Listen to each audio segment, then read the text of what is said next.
morning.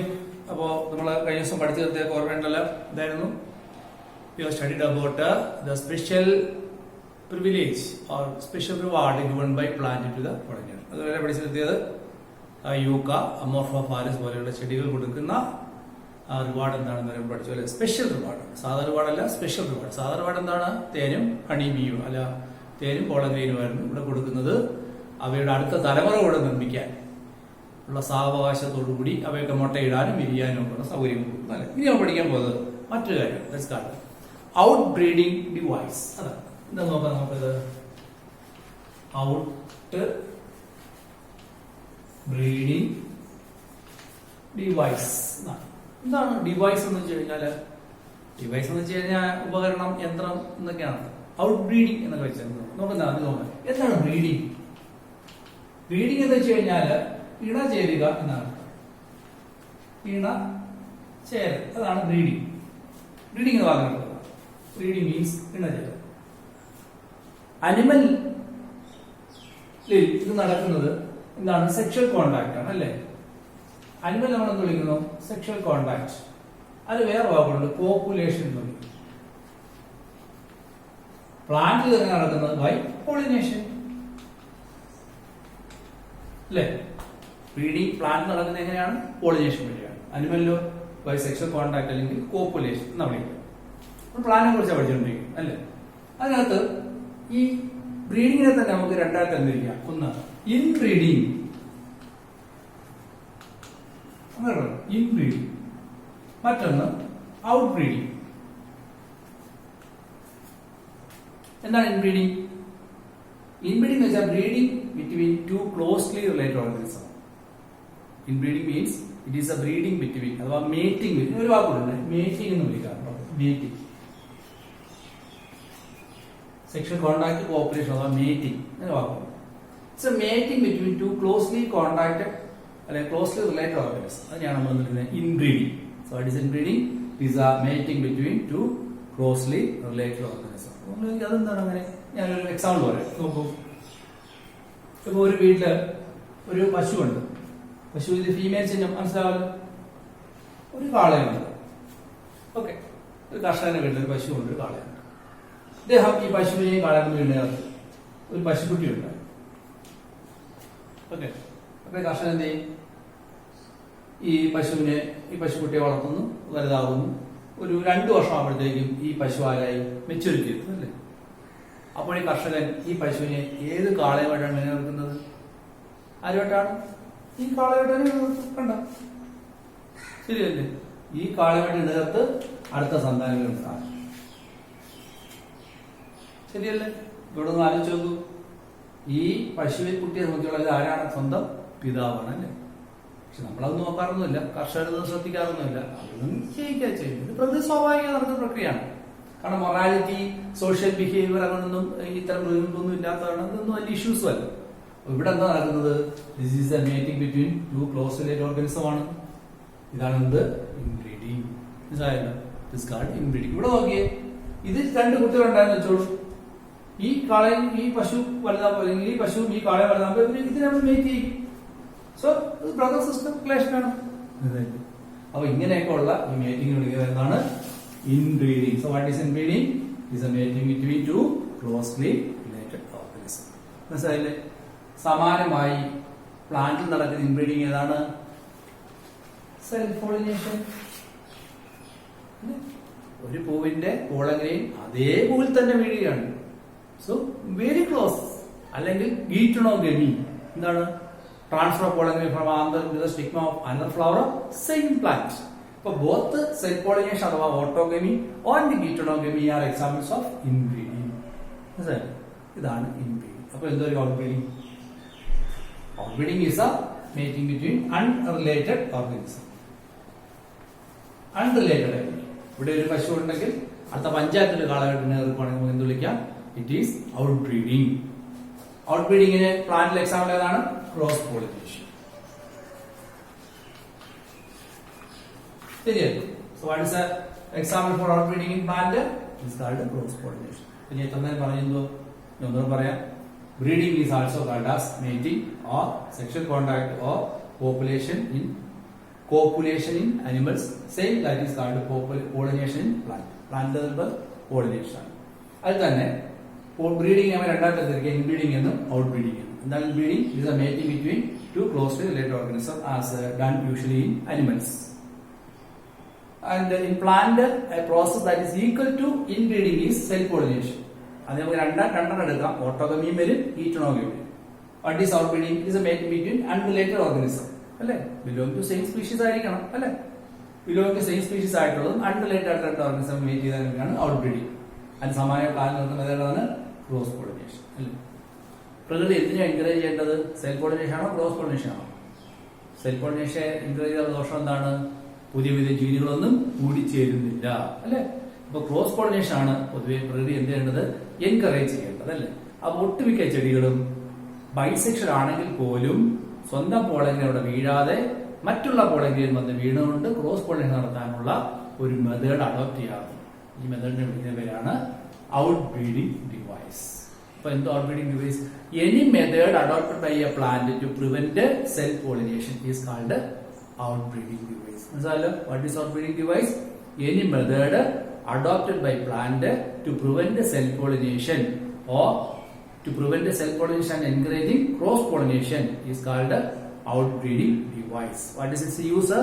It is helping for the combining of different type of genes so that creating genetic recombination and new characters, which is needed for variation and is very much needed for evolution. ശരിയല്ലേ? അതോർത്തോളാം. Evolution ഞാൻ വീണ്ടും പറയുന്നില്ല, നിങ്ങൾക്ക് ഒന്നും കൂടെ promote അടിച്ച് കേൾക്കാം. So, outbreeding device is any method adopted by plant to prevent self pollination. That is, it is encouraging for cross pollination, which is very much needed for variation or genetic recombination, variation, and needed for evolution. ഇത്രയൊക്കെ പഠിച്ചു. ഇനി എന്തൊക്കെയാണ് ഈ plants adopt ചെയ്യുന്ന മെത്തേഡുകൾ നമുക്ക് നോക്കാം. So, what are the methods plant adopted to prevent self pollination?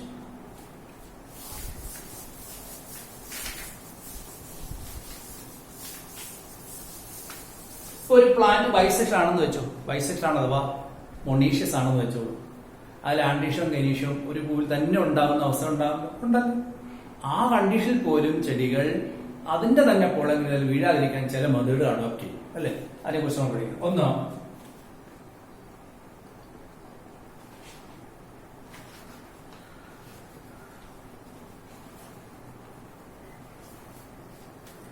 ഡൈക്കോഗമി എന്നൊരു step ഉണ്ട്. പുസ്തകത്തിൽ പറയുന്നില്ല വാക്ക്, എന്താ രമേശ് മാത്രം പറയുന്നത്. ഡൈക്കോഗമി എന്താണെന്നറിയാമോ? It is the not synchronised development of androecium and gynoecium in the same flower. Dichogamy means androecium and gynoecium not develop synchronised എന്നാണ്. Synchronised ഒരു വാക്ക് പുസ്തകത്തിൽ കേട്ടോ, സിങ്ക്രണൈസ്ഡ്. ഇത് മൊബൈലൊക്കെ ഉപയോഗിക്കുന്നവർക്ക് പരിചയമുള്ള വാക്കാണ് സിങ്ക്രണൈസേഷൻ. ഒന്നിച്ചാകുക എന്നാണ്. അല്ലേ? അപ്പോൾ എന്താണ്? നോട്ട് സിൻക്രണൈസ്ഡ് ആണ്. അതായത് ഇതൊരു ബൈസെക്ഷൽ പ്ലാന്റ് ആണ്, അല്ലെങ്കിൽ ബൈസെക്ഷൽ ഫ്ലവർ ആണ്. കാലിക്സ് കൊറോളൊക്കെ ഉണ്ട്, ഗൈനീഷ്യം ഉണ്ട്, ആൻഡീഷ്യം ഉണ്ട്. പക്ഷെ ഇതിന്റെ ഡെവലപ്മെന്റ് ഒരേ സമയത്തായിരിക്കത്തില്ല. മനസ്സിലായല്ലോ? ആൻഡീഷ്യം ഗൈനീഷ്യം ഒന്നിച്ച് ഡെവലപ്പ് ചെയ്യത്തില്ല, രണ്ടും രണ്ട് സമയത്ത്. അതായത് ചിലപ്പോൾ നോക്കൂ, ഇതൊരു ബൈസെക്ഷൽ ഫ്ലവർ ആണ്, ഗൈനീഷ്യം ഡെവലപ്പ് ചെയ്തു, പക്ഷെ ആൻഡീഷ്യം ഡെവലപ്പ് ചെയ്തില്ല, ഇരിക്കുന്നതാണ്. ചിലതിനകത്താണെങ്കിൽ ആൻഡീഷ്യം ഡെവലപ്പ് ചെയ്തു, ഗൈനീഷ്യം ഡെവലപ്പ് ചെയ്തില്ല, കുറെ കഴിഞ്ഞ് ഡെവലപ്പ് ചെയ്യത്തുള്ളൂ. അപ്പോൾ ഇത് ഒരു രണ്ട് സമയത്താണ്. ഇതിനകത്ത് ഗാൻഡീഷ്യം ഗൈനീഷ്യം രണ്ട് സമയത്ത്. ഇത് കുറെ കഴിഞ്ഞ ശേഷം ഈ ഗൈനീഷ്യം ഡെവലപ്പ് ചെയ്തു, പിന്നീട് വേറെ ഏതെങ്കിലും പോളെങ്കിലും വന്ന് ഇതിനകത്ത് റീപ്രൊഡക്ഷൻ നടത്തി കഴിഞ്ഞു, പിന്നെ ആയിരിക്കും ആൻഡീഷ്യം ഡെവലപ്പ് ചെയ്തത്. അപ്പൊ എന്ത് സംഭവിക്കും? ഇവിടെ ആൻഡീഷ്യൻ ഡെവലപ്പ് ചെയ്ത് പോളൻസ് റെഡി ആകുമ്പോഴത്തേക്ക് ഇവിടെ എന്ത് നടന്നു കഴിഞ്ഞു? ഫെർട്ടിലൈസേഷൻ നടന്നു കഴിഞ്ഞു. മനസ്സിലായില്ലേ? അപ്പൊ ഇവിടെ ഗൈനീഷ്യം ആദ്യം ഡെവലപ്പ് ചെയ്യും, ആൻഡീഷ്യൻ രണ്ടാമത് ഡെവലപ്പ് ചെയ്യുന്ന ഇതിന്റെ പേരാണ് പ്രോട്ടോഗൈനി. ഈ ടേമൊന്നും പുസ്തകത്തിലില്ല, ജസ്റ്റ് പഠിച്ചു. അപ്പൊ എന്താണ് ഡൈക്കോഗമി? വേറെ androecium and gynoecium development different time. Okay. അതിൽ തന്നെ if gynoecium is developing first it is called protogyny. ഇവിടെ നോക്കി, ഇവിടെ ആരാ ആദ്യം ഡെവലപ്പ് ചെയ്തത്? ആൻഡീഷ്യം ഡെവലപ്പ് ചെയ്ത് പൊട്ടി അതിന്റെ പോളൻസ് എല്ലാം അങ്ങോട്ടും ഇവിടെ പോയി കഴിഞ്ഞ് ഏകദേശം കാലിയാകുമ്പോഴായിരിക്കും ആരും ഡെവലപ്പ് ചെയ്തത്? ഗൈനീഷ്യം ഡെവലപ്പ് ചെയ്തത്. അങ്ങനെയാണെങ്കിൽ എനിക്ക് എന്താണ് റൊട്ടാൻഡ്രി എന്ന് വിളിക്കും. ആൻഡ്രിഷാന്ന് ലഭിച്ച റൊട്ടാൻഡ്രി, ഗൈനീഷാന്റെ റൊട്ടോഗൈനി. പക്ഷെ ഈ വാക്കുകളൊന്നും പുസ്തകത്തിനകത്തില്ല. പക്ഷെ ഡെഫിനിഷൻ ഉണ്ട്. എന്താണ്? ഗൈനീഷ് and ആൻഡ്രിഷൻ do not develop synchronised, ഒരു കോമ, അത്രേ ഉള്ളൂ. ഞാൻ പേരിട്ടു എന്താണ്? ഡൈക്കോഗൈനി. അതിൽ ആൻഡ്രിഷാദിന്റെ ഡെവലപ്പ് ചെയ്ത് റൊട്ടാൻഡ്രി, ഗൈനീഷാന്റെ ഡെവലപ്പ് ചെയ്യുന്നത് റൊട്ടോഗൈനി. ഇതെല്ലാം എന്തിനു വേണ്ടിയുള്ളതാണ്? സെൽഫ് പൊളിനേഷൻ തടയാൻ വേണ്ടിയിട്ട്. അത് നടക്കണമെങ്കിൽ എന്ത് ചെയ്തേ? രണ്ടുപേരെ ഡെവലപ്പ് ചെയ്താല് ശരിയല്ലേ? ഇനി മറ്റൊന്ന് ഹെറ്ററോസ്റ്റൈലി. ഇതെന്താ? ഇവിടെ ആൻഡ്രിഷൻ ഗൈനീഷ് ഒരേ സമയത്ത് ഡെവലപ്പ് ചെയ്യും. പക്ഷേ അത് വ്യത്യസ്ത ലെവലിലായിരിക്കും. കണ്ട, ഇതൊരു പൂവ്, ഇതിന്റെ ആൻഡ്രിഷൻ എന്താ? ഗൈനീഷ് ഇവിടെ ഇരിക്കുക. ആൻഡ്രിഷൻ എന്താണ്? ഇത്രയും നീളമുള്ളൂ. അപ്പൊ ഇതിന്റെ പോളറൈസ് ഇവിടെ വന്ന് വീഴാനുള്ള സാധ്യത കുറവാണ്. ഇത് രണ്ടും ഒരേ സ്റ്റേജിലാണെങ്കിലും ഒരേ ലെവലാണെങ്കിലും വീഴാൻ, അല്ലെങ്കിൽ ചിലപ്പോൾ തിരിച്ചായിരിക്കും. എന്താ? ആൻഡ്രീഷം വളരെ പൊക്കത്തിരിക്കുന്നു, ഗൈനീഷ് ഇവിടെ ആയിരിക്കും. അങ്ങനെയും വരാം. Heterostyly where different length in the സ്റ്റൈലിൽ വ്യത്യാസം. നിങ്ങൾ ഇവിടെ സ്റ്റൈൽ നീളം കൂടുതൽ, ഇവിടെ സ്റ്റൈൽ നിങ്ങൾ കുറവ്. അതാണ് ഹെട്രോസ്റ്റൈലി എന്ന് വിളിക്കുന്നത്. So it is also a method to prevent what? Self pollination അല്ലേ? വേറെ ഉണ്ടായിരിക്കും.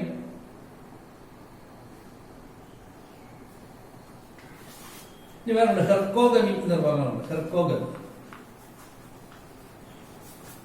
ഹെർക്കോഗമി എന്നൊരു വേറെ പുസ്തകത്തിൽ പേരൊന്നുമില്ല. അത് ആൻഡ്രിഷൻ ഗൈനീഷൻ എക്സസ് ഡിഫറെന്റ് ഡയറക്ഷൻ. ഗൈനീഷ് ഇങ്ങോട്ട് ഇരിക്കും, പോവാ. ഗൈനീഷ് ഇവിടെ വന്നിരിക്കും, ആൻഡ്രീഷാണ് അങ്ങോട്ട് വരും.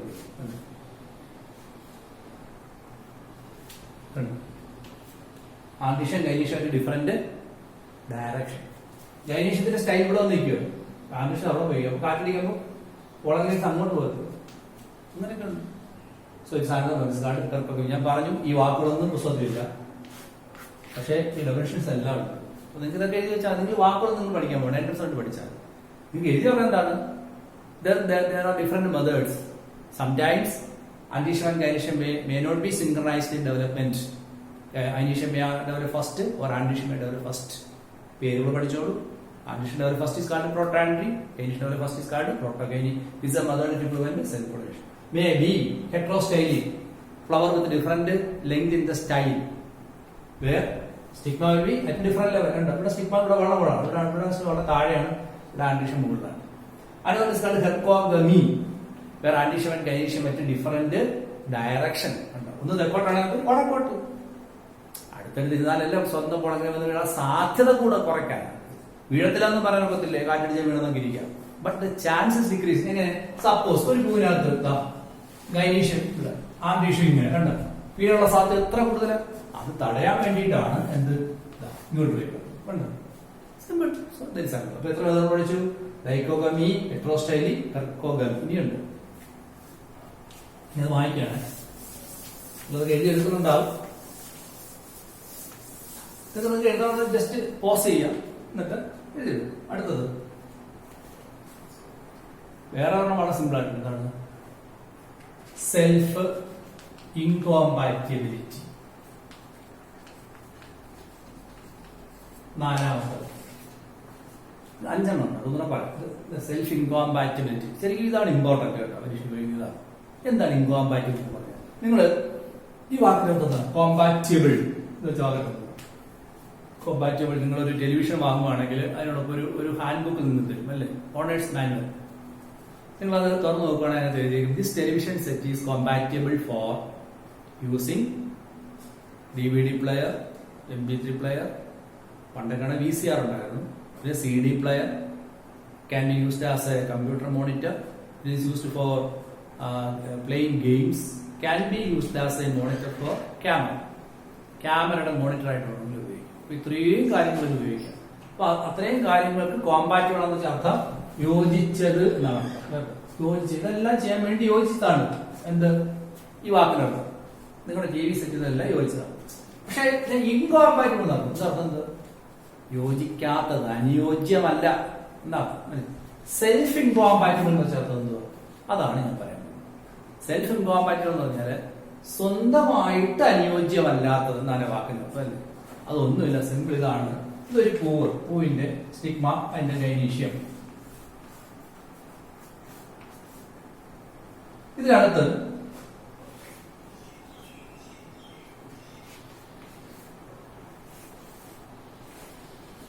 ഇതിൽ നിന്നൊരു പോളൻ വന്ന് വീഴും. ഇതിൽ നിന്നൊരു പോളൻ വന്ന് വീഴും. ബി. രണ്ടും ഒരേ സ്പീഷീസ് ആണ്. ഇത് പയർ തന്നെ, ഇത് പയർ തന്നെ. A B. ഇതിൽ ഏതാണ് സെൽഫ് പോളൻ, ഏതാണ് ക്രോസ് പോളൻ? എ എന്ന് പറഞ്ഞാൽ സെൽഫ് പോളൻ അല്ലെ. എ ഈസ് സെൽഫ് പോളൻ എന്ന് വെച്ചാൽ സ്വന്തം pollen grain. B is cross pollen എന്ന് വെച്ചാൽ സ്വന്തം അല്ല, വേറെ ചെടിയിലെ. ഇങ്ങനെ വന്ന് വീട് കഴിഞ്ഞാൽ ഇത് സ്വന്തം പോളൻ ഗ്രേനെ ജെർമിനേറ്റ് ചെയ്യാൻ അനുവദിക്കത്തില്ല. എന്നാൽ മറ്റേ പോളൻ ഗ്രേൻ, സ്വന്തം അല്ലാത്ത പോളൻ ഗ്രേൻ ജെർമിനേറ്റ് ചെയ്യുകയും ചെയ്യും. ഇതിനെ ജെർമിനേറ്റ് അനുവദിക്കത്തില്ല, ഇതിനെ ജെർമിനേറ്റ് അനുവദിക്കും. ഇതാണ് എന്ത്? Self incompatibility. ഇത്രയേ ഉള്ളൂ. It is a method, it is a mechanism, it is a genetic mechanism which prevent the germination of self pollen and promoting the germination of cross pollen. ഇല്ലേ? അപ്പോൾ cross pollen ഇവിടെ compatible പോളനും self pollen ഇവിടെ incompatible പോളനും. മനസ്സിലായല്ലോ? ഇത് എന്തിനു വേണ്ടിയിട്ടാണ്? സെൽഫ് പോളിനേഷൻ നടക്കാതിരിക്കാൻ. ഒരു സ്റ്റിഗ്മയ്ക്കകത്ത് പോളൻ ഗ്രൈൻസ് ഏത് വന്നും വന്ന് വീഴാം, തടയാനൊക്കത്തില്ല. കാറ്റത്തൊന്ന് വീഴാം, ഈച്ചകൾ കൊണ്ടിട്ടതൊക്കെ ഇരിക്കാം. അപ്പൊ വന്ന് വീഴുന്ന പോളങ്കിന് ഏതാണെന്ന് ആ ചെടിയുടെ സ്റ്റിഗ്മ ശരിക്കും പരിശോധിച്ച് നോക്കിയ ശേഷം സ്വന്തം പോളങ്കിലാണെങ്കിൽ അതിനെ കിളിക്കാൻ അനുവദിക്കുകയില്ലേ, എന്നാൽ സ്വന്തം പോളങ്കിൽ അല്ലാത്തതാണെങ്കിൽ അതിനെ ജെർമിനേറ്റ് ചെയ്യാൻ അനുവദിക്കുകയും ചെയ്യുന്ന ഒരു ജനറ്റിക് മെക്കാനിസത്തെ വിളിക്കുന്ന പേരാണ് എന്ത്? Self incompatibility. How can you define that? It is the inability of a pollen grain of the same plant to germinate in the stigma of the same flower. അങ്ങനെ പറഞ്ഞാൽ പോലെ this is inability of a pollen grain of a flower to germinate in the stigma of the same flower. ഒരു പൂവിന്റെ pollen ഗ്രൈൻ അതിന്റെ സ്റ്റിഗ്മയിൽ germinate ചെയ്യാനുള്ള കഴിവില്ലായ്മയാണ് എന്ത്? Self incompatibility. It is a genetic mechanism. അത് പൂവിനൊന്നും ചെയ്യാതെ അത് ജനിതകപരമായി കിട്ടിയ ഒരു പ്രത്യേകതയാണ്. അല്ലെങ്കിൽ വീണ്ടും തിരിച്ചു പറയാം, this ability of a cross pollen to germinate in the stigma of a flower. ഒരു ക്രോസ് പോളന് ഒരു പൂവിന്റെ സ്റ്റിഗ്മയിൽ ജെർമിനേറ്റ് ചെയ്യാനുള്ള കഴിവിനെ വിളിക്കുന്നവരാണ് എന്ത്? Self incompatibility. പുസ്തകം അങ്ങനെയല്ല. This inability of a pollen flower to germinate in the stigma of the same flower is called self incompatibility. It is an adaptation for what? ഇത് പ്രിവെന്റിംഗ് സെൽഫ് പോളിനേഷൻ. ശരിയല്ലേ? അതാണ് അപ്പോ ഇത് ഓർത്ത് വെച്ചേക്കുക. ഇവിടെ ഞാൻ രണ്ട് വാക്ക് പറഞ്ഞു. സെൽഫ് പോളൻ എന്നും ക്രോസ് പോളൻ എന്നും പറഞ്ഞു. സെൽഫ് പോളൻ എന്ന് പറഞ്ഞാൽ ഇൻകോമ്പാറ്റിബിൾ ആണ്. ക്രോസ് പോളൻ എന്നാൽ കോമ്പാറ്റിബിൾ പോളൻ ആണ്. ഋഷി വെച്ച what is A compatible pollen എന്ന് വെച്ച് കഴിഞ്ഞാൽ it is a pollen grain that is able to germinate in the stigma of a flower is called compatible pollen. What is incompatible pollen? It is a pollen which cannot germinate in the stigma of a flower. It may be a self pollen. അത് self pollen ആയിരിക്കാം. ചിലപ്പോൾ ഇത് പയറിന്റെ സ്റ്റിഗ്മയ്ക്കകത്ത് വെണ്ടയുടെ പോളനിൽ വീണാലും അതാരാണ്? അതൊരു ഇൻകോമ്പാറ്റിബിൾ പോളനാണ് അല്ലേ? കാരണം അത് വിളിച്ചിട്ട് കാര്യമില്ല. അപ്പൊ അങ്ങനെ ഓർത്തോ. അപ്പോൾ ഇവിടെ നമ്മൾ ചിന്തിക്കുന്നത് ഒരു പൂവിന്റെ സ്റ്റിഗ്മയിൽ സ്വന്തം പോളനിലോ മറ്റൊരു പൂവിന്റെ പോളനിലോ വന്ന് വീഴുമ്പോൾ അതിന് നമ്മൾ രണ്ടാം തരം, ഒന്ന് സെൽഫ് പോളനും മറ്റൊന്ന് ക്രോസ് പോളനുമാണ്. എന്നൂടെ പറഞ്ഞാൽ ഒന്ന് റൈറ്റ് പോളനും ഒന്ന് റോങ് പോളനുമാണ്. ഏതാണ് റൈറ്റ് പോളൻ? ഈ അവസ്ഥയിൽ റൈറ്റ് പോളൻ എന്ന് പറയുന്നത് ആരാണ്? ക്രോസ് പോളനാണ്. ഏതാണ് റോങ് പോളൻ? സെൽഫ് പോളനാണ്. മനസ്സിലായില്ലേ? ഈ കാര്യം മനസ്സിലാക്കാവുന്നില്ലല്ലോ. ഇവിടെ പറയാം, ഒരു പൂവിന്റെ സ്റ്റിഗ്മയിൽ വന്ന് വീഴുന്ന സ്വന്തം പൂവിന്റെ പോളൻ ഗ്രൈൻ ഒരു സെൽഫ് പോളനാണ്. ഇവിടെ ക്രോസ് പോളനേഷൻ ആണ് ഈ ചെടി ഇഷ്ടപ്പെടുന്നത്. അതുകൊണ്ട് ഇവിടുത്തെ അവസ്ഥയിൽ അതാരാണ്? അത് റോങ് പോളനാണ്, ഇൻകോമ്പാറ്റിബിൾ പോളനാണ്. അതുകൊണ്ട് തന്നെ ക്രോസ് പോളനേഷൻ ഇഷ്ടപ്പെടുന്ന ഈ ചെടിയെ സംബന്ധിച്ചോളം അതിന്റെ സ്റ്റിഗ്മയിൽ വന്ന് വീണ അതേ സ്പീഷീസിൽപ്പെട്ട മറ്റൊരു ചെടിയുടെ പോളൻ ഗ്രൈൻ ഒരു റൈറ്റ് പോളനാണ്. അഥവാ അത് നമുക്ക് ക്രോസ് പോളൻ എന്ന് വിളിക്കാം. It is A compatible pollen, അനുയോജ്യമായ പോളനാണ്. ഇപ്പൊ നിങ്ങളുടെ വീട്ടിൽ ഒരു വിരുന്നുകാരൻ വരുന്നു, നിങ്ങളുടെ ബന്ധുവാണ്, നിങ്ങളുടെ വീട്ടില് ഒരു കള്ളം കയറി വരുന്നു, നിങ്ങൾ സ്വീകരിച്ചിരുത്തു ഇല്ല, അയാൾ നമുക്ക് വേണ്ടാത്ത ആളാണ് അല്ലെ? അടികൊണ്ട് ഓടിക്കും. പക്ഷെ നമ്മുടെ ഒരു ബന്ധു വരുമ്പോഴും അത് നമുക്ക് ആവശ്യമുള്ളതാണ് അല്ലെ? അപ്പൊ നമ്മൾ സ്വീകരിച്ചിരുത്തും. സെയിം ഇതുപോലെ ഇങ്ങനെ കാണുകയാണ് മനസ്സിലായി? Self incompatibility. മനസ്സിലായല്ലോ? ഇത് പരീക്ഷ ചോദിക്കുന്നതാണ്. ഡെഫിനിഷൻ ഇങ്ങനെ എഴുതിയാൽ മതി. It's a inability of a pollen grain of the same flower to germinate in the stigma of the same flower. It is a method to prevent self pollination. ഓർക്കണം, it is a genetic character. ഇത് ആരും പറഞ്ഞു കൊടുത്ത് ചെയ്യുന്നതല്ല. ജനറ്റിക്കലായിട്ട് അങ്ങനെയുള്ള ചില സ്വഭാവങ്ങൾ ജീവജാലം ജനറ്റിക്കലായിട്ടുണ്ട് അല്ലേ. ഇപ്പൊ പല നാട്ടുമ്പുറത്തെ പറയാം, എലിക്കുഞ്ഞിനെ നെല്ല് തൊലിക്കാൻ പഠിപ്പിക്കേണ്ട, അണ്ണാനെ മരം കയറ്റാൻ പഠിപ്പിക്കേണ്ട. അത് പറഞ്ഞാൽ ജനിതകമായിട്ട് അറിയാവുന്ന ക്യാരക്ടേഴ്സ്, അത് ആരും പറഞ്ഞു കൊടുക്കേണ്ട കാര്യമില്ല. ജനിച്ചു വീണ കുഞ്ഞിനെ അമ്മ എടുത്ത് കിടന്നാൽ ആ കുഞ്ഞ് ആരും പറഞ്ഞു കൊടുക്കണം, ഓടിച്ചത് പാല് കുടിച്ചോളൂ, ആരും പറഞ്ഞു കൊടുക്കുന്ന കാര്യമില്ല. നിങ്ങൾ ഒരു അണ്ണാന്റെ കുഞ്ഞിനൊക്കെ ജനിക്കുമ്പോൾ തന്നെ കണ്ണുപോലും തുറന്നു കഴിയുമ്പോൾ അത് തല്ലിപ്പിടിച്ച് അടിപ്പിച്ചെന്ന് അമ്മയുടെ പാല് കുടിച്ചോളൂ. അതൊക്കെ എൻ്റെ ഒരു ജനിതക സ്വഭാവമാണ്. അതുപോലെ തന്നെ ഈ എലിയുടെ കുഞ്ഞുങ്ങളൊക്കെ വെളിച്ചത്തോട് എടുത്തിട്ട് കഴിഞ്ഞാൽ അത് ഇരുട്ടത്തോട് നീങ്ങിപ്പോകും. അങ്ങനെ അത് എക്സ്പീരിയൻസിലൂടെ തെളിച്ചുള്ളതാണ്. എലിക്കുഞ്ഞിൻ്റെ അടുത്ത് വെളിച്ചത്തിട്ട് കഴിഞ്ഞാൽ അവിടെ തന്നെ അത് ഇരുട്ടത്തോട്ട് ഇറങ്ങിപ്പോകും. കുഞ്ഞാണ്, അതിനൊന്നും അറിയത്തില്ല, കണ്ണുപോലും തോന്നുന്നില്ല, പക്ഷെ ജനിതകപരമായി ചില സ്വഭാവങ്ങൾ അറിയിക്കുന്നു. ഇതുപോലെയാണ് എന്താണ് self incompatibility is the inability of a pollen grain generate in the stigma of the same flower. അത്രേ ഉള്ളൂ. ഇതിനെ രണ്ടായി തരംതിരിക്കുന്നുണ്ട്. അതുകൊണ്ട് പറഞ്ഞേക്കാം, പുസ്തകത്തിലില്ല, എങ്ങനെയും പറയാം. ഞാൻ മായ്ക്കുകയാണ്, ഇതൊക്കെ മെസ്സായി വെച്ചോളാം.